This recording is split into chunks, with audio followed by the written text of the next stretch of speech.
Hello and welcome to this Cambridge Architectural History Seminar. For those of you not yet familiar with our events, my name is Jana Schuster. I am a PhD student here at the University of Cambridge and the co-founder and organizer of this series, together with Jeremy Musson, an author, lecturer and architectural historian, and Dr. James Campbell, a fellow in architecture and history of art at Queen's College, Cambridge.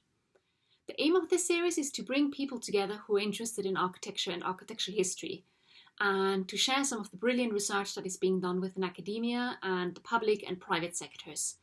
So basically people working in universities, museums, heritage organizations, architectural practices, conservation, and anybody else really who's fascinated by old buildings. Normally our lectures take place in the beautiful old halls of Queen's College here in Cambridge. And like so many other events that have had to move to virtual platforms in 2020 for pretty obvious reasons, we have taken the opportunity to try and share some of our events on a digital platform here on YouTube with a wider audience. The lecture you're about to hear was originally recorded on 16th November 2020 in a Zoom webinar. Because we didn't originally plan to share any of our lectures on YouTube, please do forgive us for the at times shaky audio and visual quality. But we hope you can still really enjoy hearing about the fascinating discoveries made by today's speakers, Dr. Colin Thom and Dr. Adriano Aymonino. Their research into the correspondence, the drawings and the buildings of one of Britain's most significant architectural dynasties of the 18th century, the Adam family, most famously Robert Adam, but also his brothers James and John, and their father William, during their grand tour travels from Britain to Italy in the 18th century, is incredibly significant to us as architectural historians, and we also hope it might prove fascinating to you. Dr. Thom and Dr. Aymonino's research is based on their amazing project to catalogue, digitize and make the correspondence of the Adam brothers publicly available for research for the first time online. This project is happening in collaboration with the Sir John Soane Museum in London, which, if you've never been, I can highly recommend. It's really worth a visit, so do check it out once the museums reopen, hopefully sometime later this year. You can find links and details to this project and to some of the publications that have already been shared in the description box down below, and I'll also include reference to some further reading about 18th century British architecture and the Adam family in case you're interested and you want to follow up. The recording I'm about to play will begin with a brief introduction to our speakers by Jeremy Musson and the talk itself. I hope you enjoy it, and perhaps we will see you again at one of our future events here on YouTube. Welcome to you all. Very good to have you here with us this evening. And I'm completely honoured to briefly introduce two very brilliant scholars, architectural historians and scholars, starting with Adriano Aymonino, Director of Undergraduate Programmes in the History of Art at University of Buckingham, curator of several exhibitions. I'm sure many of you saw Drawn from the Antique, Artists and the Classical Ideal at the Sir John Soane Museum in 2015. And he's about to publish his wonderful research on the patronage of the first Duke and Duchess of Northumberland, which will be published by Yale next year, as well as being revising co-editor of Nicholas Penny's Taste in the Antique. Adriano's work on Northumberland is especially exciting for Adam scholarship, as it covers the extraordinary story of Syon and Northumberland House and Alnwick, of course, as well as the great sculptural monuments. Colin, as a senior historian with the Survey of London, now part of UCL's Bartlett School of Architecture, where Colin also teaches architectural history and theory. Colin actually studied Robert Adam architecture under the acclaimed Adam scholar A.A. Tate when he was an undergraduate at the University of Glasgow, and he's written and spoken widely on the Adam and recently published the multi-author book on Adam, which he is the editor of, the named editor, Robert Adam and His Brothers, published in 2019, now available by Liverpool University Press. And I think Colin's introduction to that book is one of the most masterly brief accounts of the rich but complex career of Robert Adam and the Adam supporting cast. They're going to explain to you what they're talking about, and I just want to thank them for sharing with us this evening their thinking and approaches to this absolutely fascinating project, which will be of enormous influence to Adam scholarship and architectural history well into the future. Thank you very much, gentlemen. Thank you very much, Jeremy. Can you hear me? Okay, I will start sharing my screen. and you can see my PowerPoint. Can you? Colin, can you see it? Yes, thank you, Adriano. Perfect. Okay. Good evening, everybody, and thank you very much to Jeremy, James, and Jana for this wonderful opportunity to present our current research project. So in terms of structure, what we will do is I will start with a brief introduction to the project. Then Colin will take over for the first part of the lecture on mostly on focusing on Robert and James Adam in Rome. And then I will carry on with the second part of the lecture with how the Adam style was actually applied when they came back to England, using some of the sources and applying the mindset and modus operandi that they developed when in Rome. So what we are proposing, as the title would suggest, is very simple.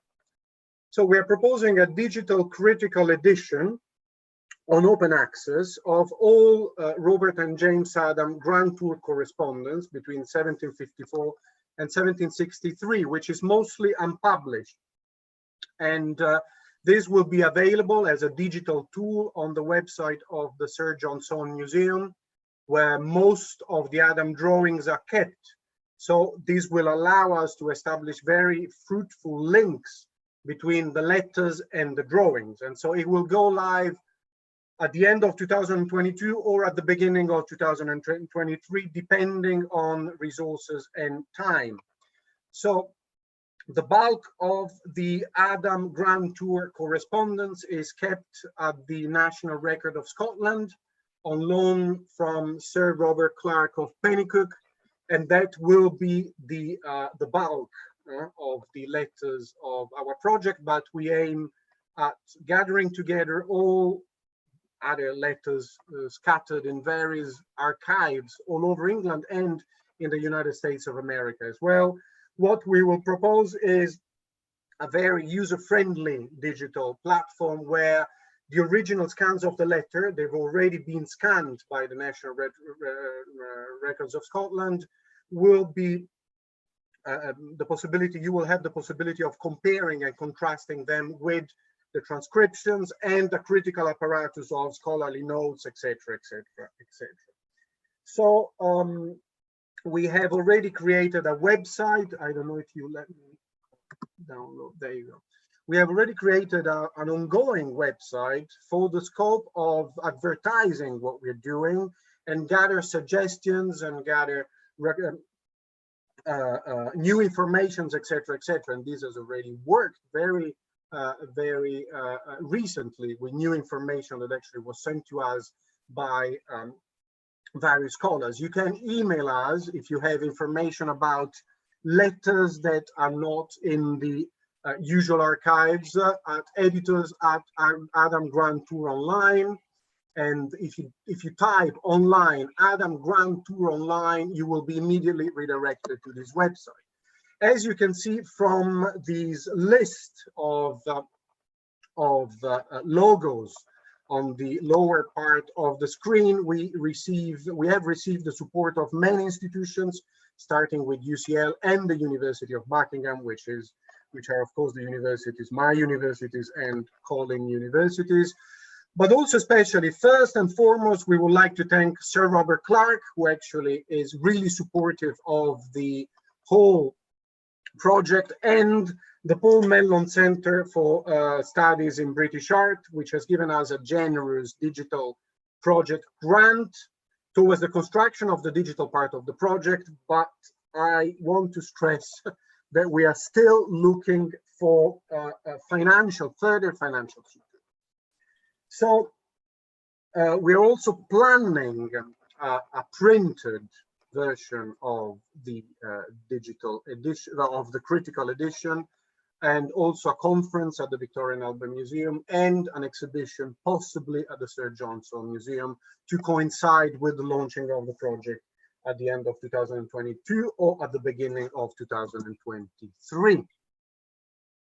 Naturally, as many of you would know, we capitalize very much on Robert Adam and his circle, written by John Fleming in 1962, immediately after the discovery of the Clerk of Pennycook letters. And this book is still, in a way, an absolute masterpiece in terms of narrative historiography. However, this is just the tip of the iceberg, because Fleming relied heavily on the letters, but left out much information on the development of Robert Adam architectural language, and most of the information on Rome in the 1750s and 60s, and Europe in the 1750s and 60s, all information that you can find well represented in the letters. I would like to stress the fact that actually this is one of the last great collections of unpublished 18th century written material, because it's not only a wonderful treasure trove of information about the formation of the Adam style, and hence of the neoclassical style and the neoclassical interior decoration, but these letters are really repleted with information about Rome in the 1750s and 60s, the papal court, the court of the Stuarts in exile, the great cardinals like Cardinal Albani, the travelers and artists who constantly came to Rome and back to the northern parts of Europe. So it is really a very rich source of information, not only for the architectural and the art historian, but also for the historian, the cultural historian, and the material historian as well. So it's quite surprising that a critical edition has not been published so far. Just to give you a very, very brief introduction on the background to the letters, and I want to remind you that they go from 1754 to 1763, more or less, when Robert arrived in Rome and when James left Rome, respectively. In this period, Rome is really and truly the Academy of Europe. This is Rome in 1748 in the beautiful Nolli map, one of the great masterpieces of map making in the 18th century. Surprisingly very close to the Turgot map of Paris of 1736 or John Rock map of London of 1746. So the late 40s are really the great age of map making in Europe. Rome in this period is the Academy of Europe. Every year, thousands of artists and architects come to Rome to round off their education in the living presence of classical statues, classical architecture, and the old masters. They learn how to draw in Rome, and they participate in a very rich network of academies, of workshops, of institutions that were established in the 17th and 18th century to support the artistic training and artistic formation. And we tend to forget that architects, sculpture, and artists rub shoulders in this pedagogical process under the minimum common denominator of drawing, of design, of course. And here you see this wonderful, actually, red chalk drawing by Rupert Robert of a draftsman at the Capitoline Museum, where he's actually busy sketching a statue of Diana in the Capitoline Museum, which really became one of the centers for the study of classical statuary in the 18th century, constantly visited by Robert Adam and his friends. Just to finish this presentation, I would like to remind you that this is the 1750s, is really the period where some of the great protagonists of 18th century European art and culture were in Rome. In November 1755, when Robert Adam was in Rome, arrived the great Joachim Winckelmann, the art historian in Fieri, who had just published the Gedanken, so the reflection on the imitation of Greek art in 1755, and will stay in Rome for his last 13 years, working as a secretary for Cardinal Albani and then as papal antiquary. And through his writing and his antiquarian approach to the classical past, he will change the course of art history. And the second great figure, but there are literally many which are very well represented in the letters, is Giovanni Battista Piranesi. the great architect and engraver, the greatest of all engravers of the 18th century, in my opinion, and one of the greatest, of course, visionaries of the early modern period, who arrived in Rome in 1748 to remain until his death in 1778. And as Colin and I will show you later on, he really constitutes the prime, the essential reference for Robert Adam. Robert Adam architecture can be considered to a certain extent as the solidification of many of Giovanni Battista Piranesi's idea. And so without any further ado, now I will pass on to Colin. Thank you, Adriano. Thank you very much. So what is it that makes these Adam letters so interesting? What can we learn from them? We already have the magnificent series of Adam drawings at the Soane Museum. But other than that, very few records survive from the Adam brothers' architectural practice, and personal letters are also scarce. So the Grand Tour correspondence takes on added significance. But I think their real value lies in what we can learn at first hand from Robert Adam himself about his vision of architecture, and at a time when he was just beginning to formulate ideas about how his art and career might develop. Also, they tell us about the context from which his neoclassical style was to evolve and its birth in Rome, and about his quest for knowledge and a true understanding of the architecture of antiquity, and a desire to introduce something of its grandeur to the architecture of his own age. And next slide, Adriano. Here's what he later said about that quest in his own unpublished draft introduction to his volume on the ruins of the Emperor Diocletian's palace at Split in Croatia, one of several Grand Tour documents that Adriano and I will be including as appendices to the letters project. And I'll read it to you. Is it then wonderful that we should have the strongest inclination to see those monuments of Roman greatness? I must confess, my own desire was unbounded, for at the same time that I hoped to satisfy my curiosity, I doubted not but I might be enabled to improve that art which I had from my earliest days made choice of as my profession.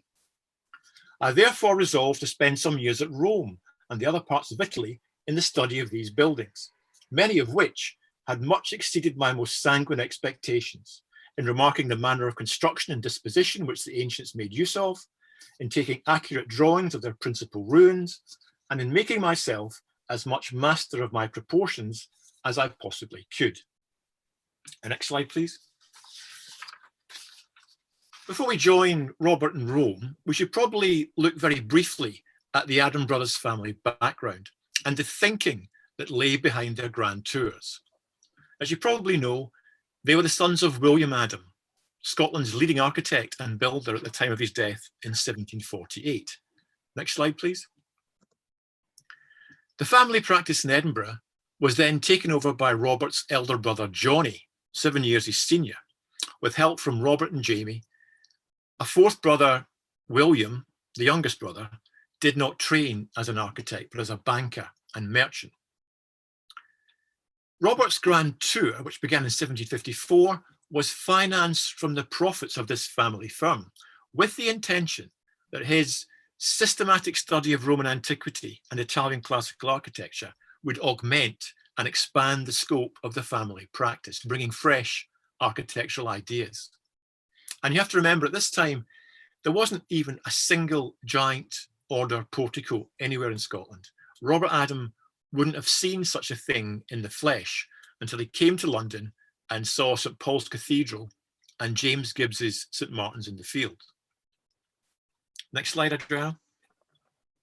At this date, his knowledge of classicism derived largely from the work of his father's practice, which, like much Scots architecture of the period, was often in a Burlingtonian Palladian manner, or a loosely French or Dutch-influenced Baroque classical style.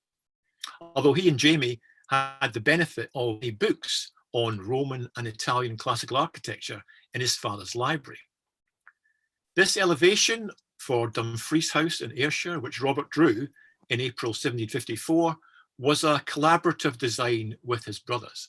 And it's probably our best guide to his architectural development on the eve of his departure for Rome later that year. Next slide, please. There are many insights that we can gain from Robert's Roman correspondence, but the one I want to focus on this evening, in the time that we have, is his intensive architectural re-education. He writes regularly of the succession of influential artists and theorists who took him under their wing, of what they taught him, and also of his collecting activities, all of which helped mold his future development as an architect. The French painter Charles-Louis Clérisseau, who'd been attached to the French Academy at Rome, was probably the most significant influence on Robert Adam in Italy. His letters mention that he met Clérisseau in Florence at the house of the Anglo-Italian painter Ignazio Hugford, where Adam had gone to deliver a letter from Gavin Hamilton. Enthralled by Clérisseau's ability to convey the character and mood of ancient Roman remains in watercolours, Adam took him with him to Rome as his drawing master, his tutor and mentor. And here's what he wrote about Clérisseau to his brother Jamie in Edinburgh. Next slide, Adriano. He has the utmost knowledge of architecture, of perspective and of designing and colouring I ever saw or had any conception of. He raised my ideas. He created emulation and fire in my breast. I wished above all things to learn his manner, to have him with me at Rome, to study close with him and to purchase of his works. What I wished for, I obtained. Next slide, please. This was exactly the picturesque drawing style and subject matter that Robert Adam hoped to find in his search for a means to express his new understanding of classical Rome. He spent much time learning Clérisseau's methods, copying his technique, devising similar capriccio views of imagined ruins. And there are literally hundreds of views like this in the collection at the Stone Museum. Next slide, please. They tell us much about Robert Adam's creative process as an architect, about how he devised the shape and the form of his buildings, thinking primarily of the picturesque aspects and emotive qualities, the effects of light and shade and so on. And also how he brought together and imaginatively recombined elements and decorative motifs from many different classical buildings. Next slide, please. Another artist in Clérisseau's circle providing specialist instruction was the young French painter Laurent Pecheux, who taught Adam figure composition. Adam badly wanted to be able to draw figures and statues, such as these sea gods here at the Trevi Fountain, with confidence, as Pecheux could. This was a facility that Adam thought was essential to his success as an architect and as a rival to William Chambers. And of course, it's very much in the tradition of Vitruvius, who recommended a study of the human body as a basis for the proportions of all designs, including architecture. And here's what Robert wrote in a letter to his sister Peggy from Rome in June 1755. You'll perhaps be surprised to think that my time is chiefly employed now in drawing and copying feet and hands and noses and lugs. Lugs is Scots slang for ears, which I am convinced is so absolutely requisite that nothing shall prevent my pursuing that study for some time, without which an architect cannot ornament a building, draw a bas-relief or a statue. Here, Chambers excelled, and by that means made a design in itself neither immensely ingenious nor surprising appear excessively so. And with the Lord's will, Monsieur Pecheux's advice, and my own application a few hours every day, I hope to outdo that formidable rival. As evidence too that Adam was taking instruction at one of the academic figure drawing classes, perhaps those of Mengs or Pompeo Petoni, both of whom Pecheux knew. And it's worth remembering that all the drawings you're seeing here from the Stone Museum by other artists were acquired or commissioned by Adam in Italy as part of a vast compendium of artworks and objects that he was collecting to bring home with him as a storehouse of reference work for his future practice, which is something Adriano will come back to later on. Next slide, please, Adriano. Adam also mentions in his letters to his brother Jamie, "Before I leave Rome, I shall draw landscape tolerably, having a good master for that branch." Though he never gives his master's name, his drawings collection in the Somme Museum includes several works by the French landscape painter Jean-Baptiste Lallemande, and it seems likely that he was Adam's landscape teacher. What really resonated with Adam here was the emphasis in Lallemande's work, as also in Clérisot's, on exploring a ruin or a building in its landscape setting and the picturesque possibilities that this presented. This greatly appealed, I think, to Adam's own picturesque sensibility. Next slide. We see the effects of this almost immediately in one of Adam's first commissions after his return to Britain at Kedleston Hall in Derby, which by about 1758 was in the process of being rebuilt, and where Sir Nathaniel Curzon, charmed by Adam and his Italian drawings, gave him the job in 1760 of redesigning the park and gardens in a picturesque manner with classical lodges and temples. This was before Adam got the job of redesigning the house itself in succession to Matthew Brettingham and James Payn. And I think you can see here Adam putting into practice those lessons in composition from Clérisot and Lallemande in Rome. And it was an approach that was to stay with him for the rest of his life, and which really took flight in his later picturesque views of the 1780s and 90s of castles in a Scottish Highland setting, and in his late castle-style architecture. Unlike many of his contemporary neoclassicists, I think Robert Adams' interpretation of the antique was always an emotive or picturesque one, rather than a rational or cerebral one. Next slide, please.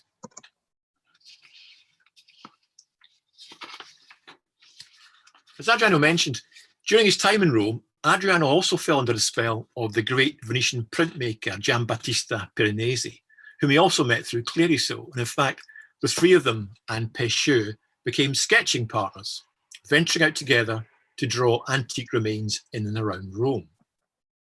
In his letters home, Adam said of Piranesi, "He alone breathes the ancient air. His amazing and ingenious fancies are the greatest fund for inspiring and instilling invention in any lover of architecture that can be imagined." It was this capacity for invention that was at the heart of Piranesi's influence on Adam. His drawings and engravings showed Adam the potential of taking Roman design as an inspiration for modern architecture, and they encouraged Adam's taste for the grand and the large scale, for which he already had a predilection. Next slide. The two men shared a similar belief in the imaginative adaptation of ancient art rather than its imitation.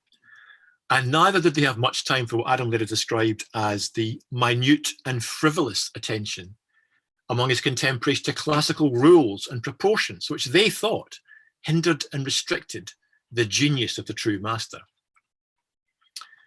The greatest example from Adam's grand tour of Piranesi's influence in terms of this kind of imaginative synthesis is this vast capriccio, over 9 feet long, made up of 8 separate sheets stuck together, which Adam himself referred to as the Nabob's Palace. And this was one of the drawings he took to Kedleston to show Sir Nathaniel Curzon. Next slide, Adriano. And here's a detail. As you can see, it had similar massing, the gigantic scale, and the proliferation of antique details that you find in Piranesi's work. Adam wasn't naturally drawn to the theoretical side of architecture, but he seems to have understood intuitively Piranesi's notion of a modern style in which antique and other sources were recombined in new and inventive ways. Piranesi was to remain an important source of inspiration for Adam even after his return to Britain, and there seems to have been a genuine respect and admiration between the two men. Next slide, please. The Belgian architect Laurent Benoit Douay, who came back to England with Robert in 1758 to work in the Adam office, instructed him while in Rome in the more everyday aspects of architecture, particularly planning. This wasn't a conventional teaching course, copying great monuments and so on. As this little sketch design of a small townhouse suggests, Adam's architectural studies with Douay were more a question of experimentation or variations on a theme, almost a conversation on paper between like minds. Next slide. Beneath later alterations in heavier pen is Adam's original faint plan, composed of simple rectangular rooms, the kind of thing you'd find on many city streets. But that plan is transformed by the introduction in darker lines of neoclassical elements, column screens, and apse with niches in the front room, the circular room with radiating niches behind. Elements which the two men would have known from their study of the great baths complexes of ancient Rome. And these transform the design into something of far superior interest and complexity. We don't know who made these alterations. They could be Douay correcting his students' work, or it might be Adam himself improving an earlier plan. Their drawing style at the time was very similar, but it's the process that's really important. Next slide, please. And of course, these varied room shapes, the remolding and breaking up of rectangular rooms by introducing apses, niches, column screens, and so on, to create variety and movement is exactly what you find in Adam's planning when he returns to England, as here in this early scheme for alterations at Syon House. It shows Adam's mind at work, his creative process, manipulating, transforming space on paper. And in technique, it closely resembles that little sketch plan from Rome. Next slide, please. So from his Roman tutors, Adam developed a free, informal, new style of drawing, clear and economical, often sketched rapidly in pen with washes added to give colour. It's a kind of shorthand of classical composition. In later years, in the busy Adam office, his assistants would work quick little sketches like this into finished drawings as they understood his visual shorthand and knew exactly from experience how he wanted a drawing to be developed. Now, I've mentioned that Robert Adam brought Douay back with him, but he also brought another of his Roman assistants, Agostino Brunius, to England. And these two men were instrumental in the early years of the London office in laying the foundations of the Adam style. Robert wrote to his sister Janet from Rome, explaining this and justifying the expense. At London, there is not one that knows my manner of drawing, nor would not learn it in 2 years. And I shall do more work in 1 month on the road with these two lads than I could do otherwise in 6 months. These two, Clariceau and I, have actually bred. I really would not have the courage to settle in London without them, and that is saying much. Next slide, please, Adriano. And this was a drawing style that Adam was to stick with for the rest of his life. Here he is, only a year or so before his death in 1792, using the same kind of quick pen sketch to suggest his design for a new church, to stand at the west end of one of his last great town planning improvements at Charlotte Square in Edinburgh. The emphasis is as much, if not more, on the hatching to suggest the play of light and shade, as it is on architectural detail. And it's this need to establish mood, to introduce movement into his architects that really galvanizes Robert Adam. Next slide, please, Adriano. Robert's brother James set out on his own grand tour in 1760, by which time Robert was already firmly established in his own practice in London. The attention this time being that Jamie would return to join him, properly schooled in the art and architecture of ancient Rome and the Italian Renaissance. Jamie Adam travelled in some style with a large retinue, and as you can see from the portrait, he took great pride in his appearance. He was always assiduous in his letters home to his family to describe all the clothes he'd recently bought and the impression they made on people. But he proved to be less productive or conscientious in his studies than his more gifted brother, Robert. And this was something he was aware of. Writing in one of his letters home to his family about his grand tour, "I believe that biographers will choose to pass over this part of my life in profound silence." Where he did succeed in Italy and contributed significantly to the work of Robert's London practice was as a connoisseur and a collector of art and antiquities. He was keenly aware of where the opportunities were in the Italian art market and successful in pursuing them.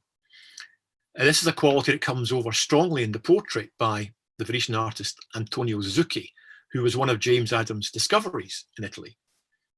It's a bravura piece of painting in the manner of Pompeo Bottoni, filled with recognizable antiquities, such as the statue to the right, which is the Minerva Justiniani, a very popular attraction with English visitors to Rome, and of course the Medici vase, prominent at the left of the picture. James Adam actually owned a full-scale cast of this vase, which he brought back to England in 1763, one of the first to be seen in this country. In all, Jamie acquired some 500 Old Master paintings. He negotiated the acquisition of Cardinal Albani's celebrated drawing collection for George III. Next slide, please. But perhaps most importantly of all, he sourced and acquired antique statues, marbles, mosaic tables, flooring, and other pieces for his brother Robert's architectural clients, adding the final touches to his schemes of interior decoration. For example, the magnificent set of marble columns in the anteroom at Syon were acquired by James for Lord Northumberland in Italy, as were most of the statues in the adjoining dining room. Next slide, Adriano.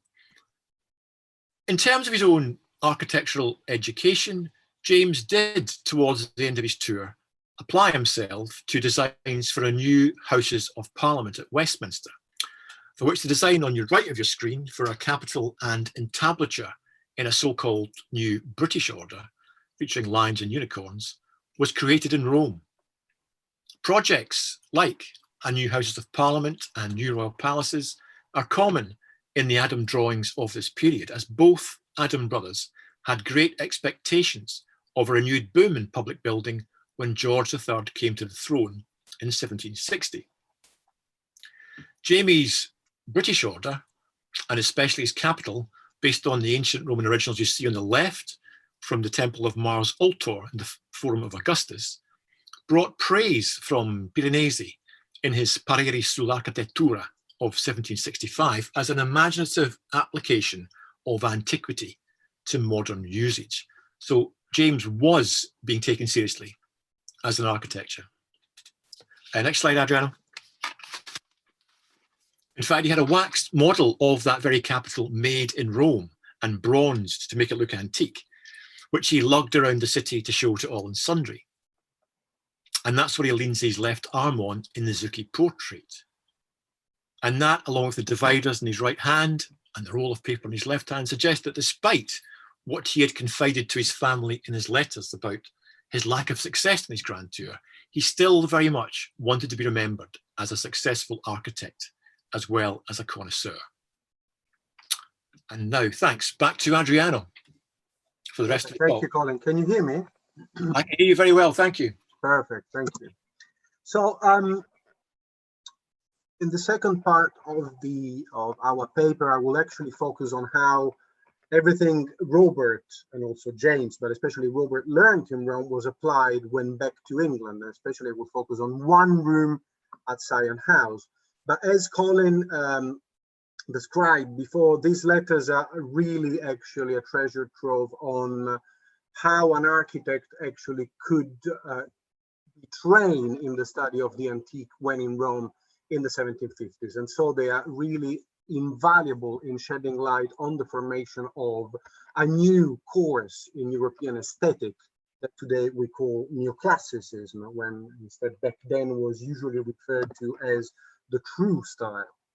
So, for instance, I will start from one letter that actually encapsulates already the modus operandi and the compositional logic of the Adam style. This was written by Robert in June of 1755. He had arrived in Rome in February 1755, so immediately at the beginning of his Roman experience, he's writing to his brothers in Britain, in Scotland, to James and John, and he says, advice to intending travelers, and this is an unpublished letter, this is the back of a letter, and he says, study well Montani's temple, the Godet Antiquus, draw figures from the Admiranda Romanarum, and all manner of foliage. In these three references, you already have, in a way, basically, the sources on which Adam and many neoclassical architects will rely upon in shaping their own architectural language.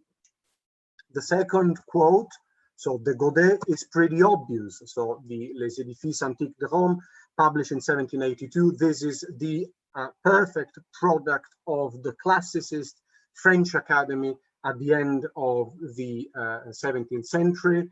It's a study, a proportional study of the details of classical architecture is a proportional study of the order. So you start with that. And Adam wanted, in a way, to create an updated version of the Godet. But the first advice to his brothers is to study Giovanni Battista Montano, Scelta di vari tempietti antichi, published posthumously after the death of Montano in 1624, which is a book that you would not necessarily associate with a neoclassical architect, because it's a book published in Baroque Rome that was heavily used by Bernini and especially by Borromini and Pietro da Cortona. And it's a series of plan and elevation of ancient small structures, tempietti, which, according to Montano, were based on a careful study of exactly plan and elevation of physical remains of late antique architecture, but many of them were actually the product of his own imagination. But as you can see already on one of the plates of Montano, this could give to Adam a completely new array of inventive sequence of plans and elevation that he could apply to his own architectural logic in order to deconstruct and in order to explode the so-called white Palladian box of the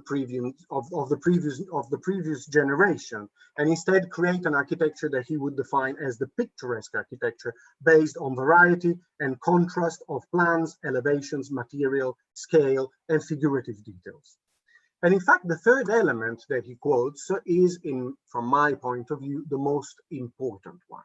Study well the Admiranda Romanarum, and he's referring to the most important book on ancient reliefs, Roman reliefs, sarcophagi, and imperial reliefs, that had been published at the end of the 17th century by the great art historian and antiquarian of the 18th century, the Vasari of the 17th century, Giovanni Pietro Bellori, and by his faithful engraver, Pietro Santibarto.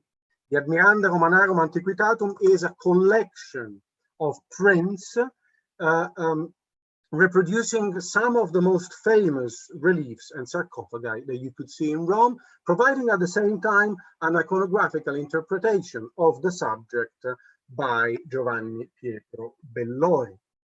And if you want to decode, in a way, the iconography of the classical interior of the 18th century, whether Palladian, but especially neoclassical, let's use this terminology for the sake, in the absence of better ones, especially in European neoclassical interiors, the Admiranda Romanarum Antiquitatum is really the key to understand the formal references and also the iconographical references of decorative interiors. It's really the key that you should always take with you in order to understand whether an interior is consistent from an iconographical point of view or just an assemblage of ornamental figurative sources.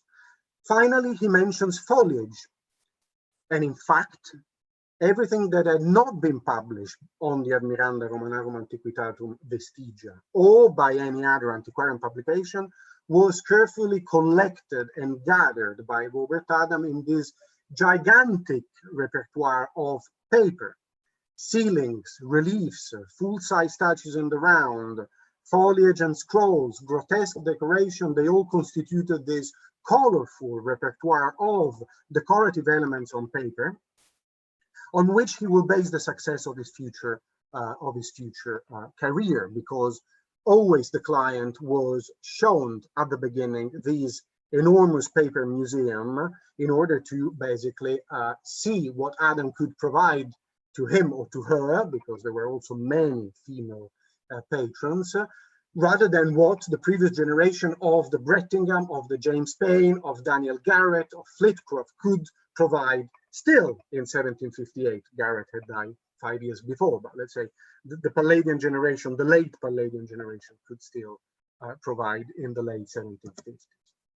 And in fact, Adam had realized already at the beginning of his stay in Rome, this is a letter, an unpublished letter, it's an abstract from an unpublished letter, in July 1755, he understood after having met Piranesi that if he wanted to become the foremost and most successful architect in Britain, he had to outdo Chambers, his arch rival, and Adam understood that Chambers was more skilled from an architectural point of view, having been trained both in Paris and in Rome. So Adam wanted to outdo Chambers in figures, in bas-reliefs, and in ornaments. Exactly this figurative apparatus that really constitutes the core of the new Adam style. And in fact, this reliance on printed and drawn sources is truly what characterized the Adam styles to the previous, what could be offered previously. You see on the screen a mosaic of printed sources after antique wall paintings, sarcophagi, gems, etc., that were then reapplied, in this case at Syon House, but you could do the same exercise for many of Adam houses, but also Wyatt, Holland, etc., etc.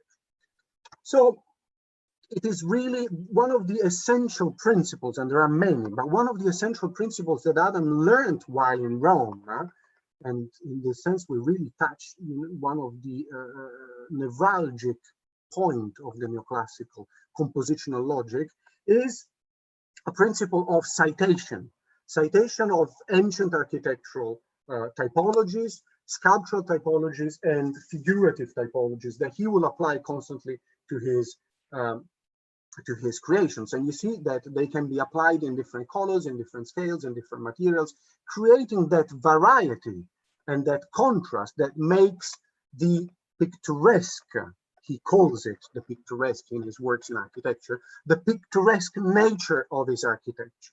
And in this sense, as it were, the architecture of Robert Adam is profoundly anti-Vitruvian and anti-classical, as it were, or at least that kind of classicism promoted by the Parisian and the Roman Academy, because he's not really interested in proportional consistency. And very often his compositional logic do not start from the order. He starts from exactly a citation of an architectural and figurative typology. He's much more interested in morphology rather than in proportional consistency. And in this sense, he's much more interested in the visual effect that architecture, reliefs, grisaille, grotesque decoration can have on the beholder, rather than the intellectual understanding of the proportional consistency of his interior. So it's a paradox in a way, if you allow me. Robert Adam architecture is profoundly, in many ways, anti-Vitruvian in many ways. So you also can understand in a way, if you always remember that actually most of his figures, most of his decorative elements, figurative elements, come from a flat medium. So from drawn or printed sources, you can also start to understand a certain flatness of the Adam wall, which is very often a sort of like membrane on which this game of recognition, this jigsaw puzzle of quotation is displayed for the educated patron and the educated guest. Remember that most of them had been on their grand tour to Rome. So it's really actually a memory game that is displayed by Adam on the wall of his creations. And this can be seen very well in many of Adam's creation that are scattered around London, because some of his earliest actually creations were actually concentrated around London. The first one on which I would like to concentrate is Syon House in Middlesex, because Syon House is really and truly one of his earliest monumental interiors, and here at Syon House you can understand in a way the evolution, how the Adam style and hence the neoclassical style as a whole developed. So it's really a laboratory in which you can understand future directions and future trajectories of European neoclassical interior, because remember that the Adam style is really and truly the first, I would dare to say, the first style that actually was developed in a way in Britain and then crossed the channel to influence interior design and exterior design from St. Petersburg to Palermo to Lisbon and the west on the east coast of the United States of America. So this house and many early Adam interiors really have a prominent role in the history of European architecture and European interior decoration. This is the plan of Syon House. Syon House was built between 1760 and 1768 for the first Duke of Northumberland. It was then in the county of Middlesex and was really devised as a new Roman suburban villa, the Villa Suburbana of Pliny the Younger, of Cicero, of Quintilian, of Vitruvius, where the Duke of Northumberland, who was the MP for the county of Middlesex, could fashion himself as a new Roman senator. You see here actually the plan as published in the Works of Architecture, and you can already see in plan, but this same analysis could be conducted in elevation. You see here that this is a sort of garland of quotation of architectural typology. In the hall and in the dining room, of course, you have the apsidal plan of the Roman basilica.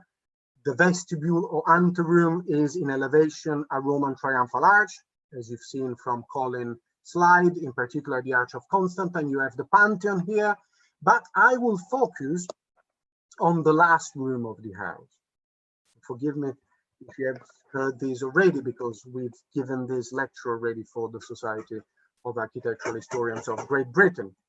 So the last room in the house, after a Roman basilica, a triumphal arch, etc., is again a quotation from a Roman architectural typology. And in this case is a Roman tomb, a Roman columbarium. This was the old Jacobean long gallery that Adam decided, on the suggestion of Horace Walpole and the suggestion of the first Duke, because the first Duke was constantly in dialogue with Adam in terms of execution of Adam's plan and project. This was intended to be also the place for the library of the Duke. This is a long library where the private collection of books of the Duke was displayed, and this is very important, and I will get back to that.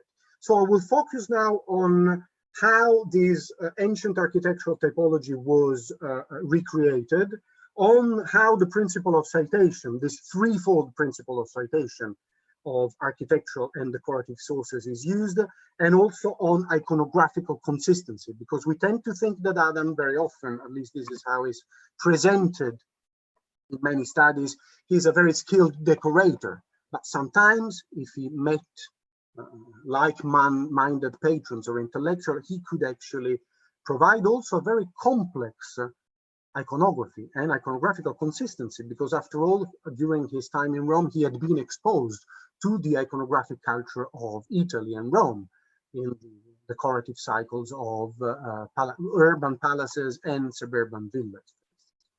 So you see here basically the long gallery from east looking towards west. In order to transform the long gallery into a columbarium, again, Adam relied on some of the printed sources that he had brought back from Rome. And in this case, the two most famous printed publications on ancient tomb, on ancient columbaria, visible in Rome. Gli Antichi Sepolcri, ovvero Mausolei Romani and Etruschi, published by, again, Pietro Santi Bartoli, originally at the end of the 17th century. This is a reprint of 1727, and Le pitture antiche delle grotte di Roma e del sepolcro dei Nasoni, in this case, again, a collaboration between Giovanni Pietro Bellori, great art historian and antiquarian, and Pietro Santilbartoli and his son, published in 1680 and reprinted in 1706. This is what you see. These were shared knowledge among the Republic of Letters of Europe. This galaxy of books and collection of prints were known to all grand tourists and all men of letters all over Europe. So they really constitute, in a way, a second layer of citation, because the citation is not only to the original ancient Roman original typology, but also to these publications, which are ubiquitous in libraries of country houses all over Britain, all over Europe in general.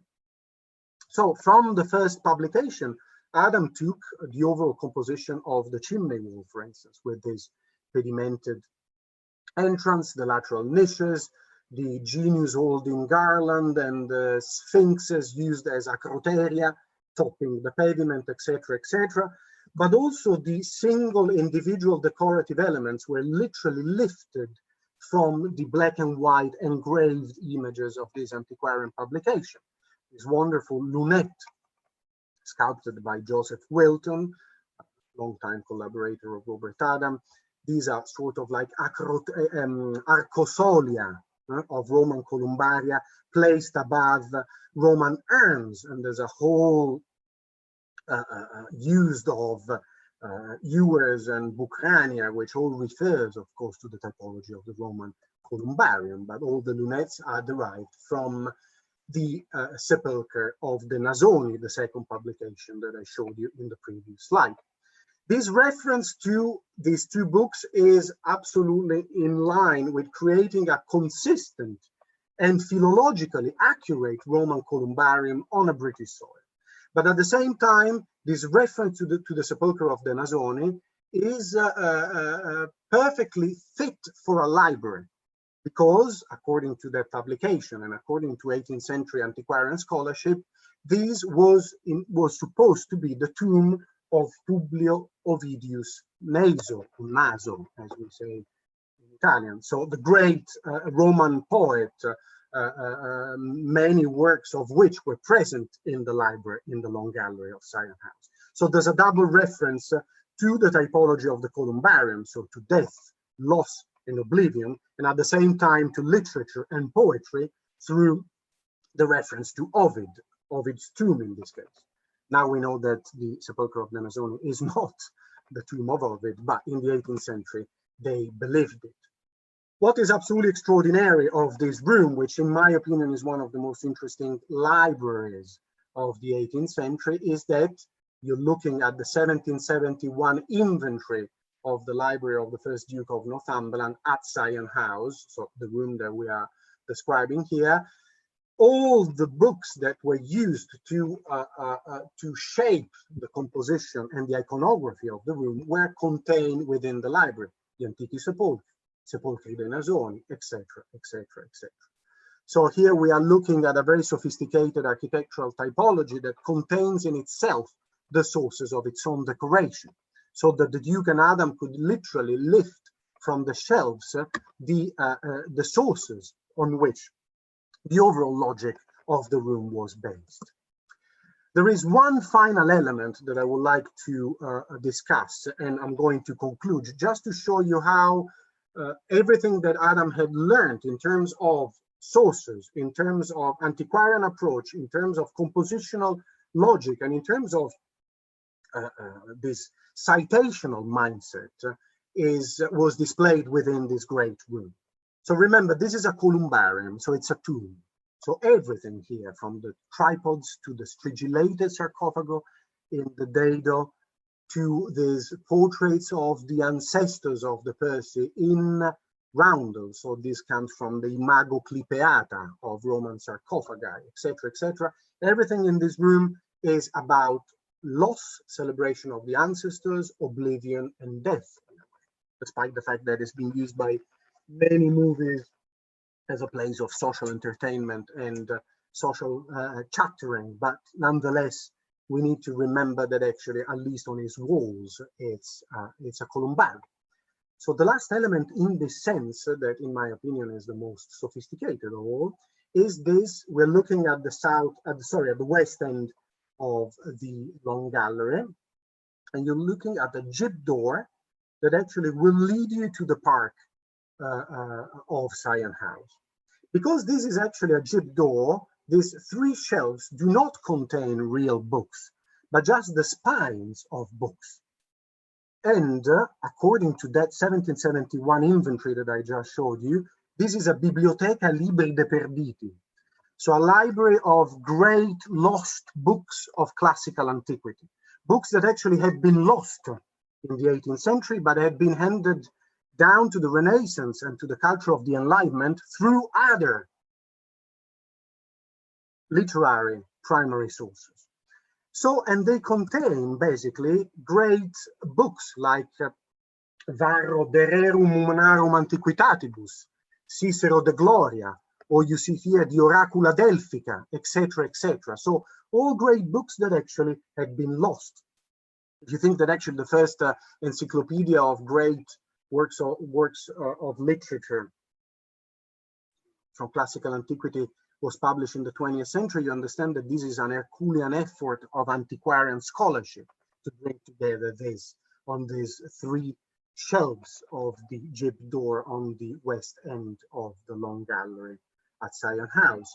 And of course, exactly because these are spine, also these are fake books, hence lost books. Again, the theme of oblivion and loss is again played again on this wall. And I think that in this case, this is the result not only of Robert Adam and the Duke, but also of the tutor of the first Duke son from 1765, the famous Reverend Thomas Percy, who is the author of the Relics of Ancient English Poetry, 1765, one of the foundational books of the future Romanticism, and a great antiquarian. So here probably there is his antiquarian knowledge behind this incredible last touch added to a Roman columbarium on the British soil.